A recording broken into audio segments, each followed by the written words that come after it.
So a while back, the oven door had a pop when I tried to open it, and now it seems like the spring is either broken or pulled off of its mount. So I'm going to tear it apart and see what's going on. My particular oven has these screws. There's 6 of them that hold it together, the door. Next, this top trim comes loose, and then I can remove the glass.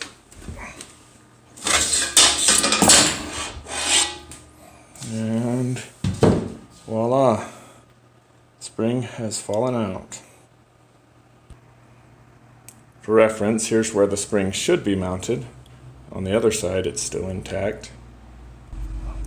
This looks like the culprit right here. This is the rivet or whatever it is that held on the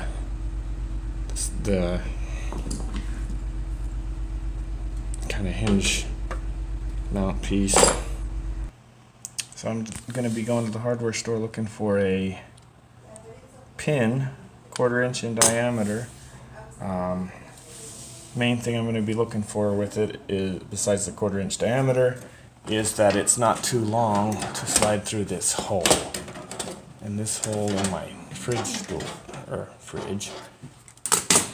Alright, this appears to be the part that I need right here. So it's going to fit okay as far as hinging this. I had to add a washer because it was long and still could even use a little bit more. But one problem is that now it's too long to fit through the slot in the black piece behind. So I'm going to have to take my Dremel tool and cut that out a little bit so that the door can hinge past this. So you can see right here I've been using my Dremel tool to widen the area out so that my new axle can get through.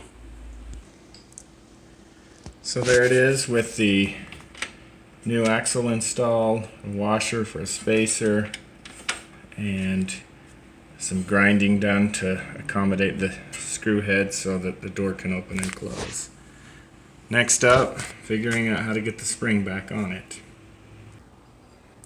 So the best position for this piece when I reinstall the spring is going to be all the way up. So I'm going to replace the middle set of screws that I took out earlier to hold that in place. I hooked this spring back into the hole this way so that the hook on the other end goes toward where it needs to hook in. Only 2 options, toward it or away.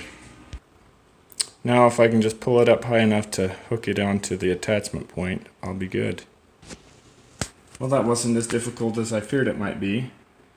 Now my door seems to be ready to open and close, although it looks like I probably better put everything back together first.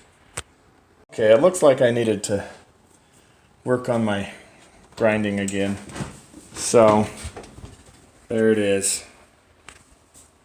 Now it will open and close and stay shut. So I'll reassemble the front. I think I've saved my oven from the junkyard. Also, it looks like these lower 2 sets of screws did not need to be removed at all. Only the very top ones. So in summary, a $2 part and a little bit of grinding, and my oven is opening, staying closed on its own, and I should be able to use it for a little while longer.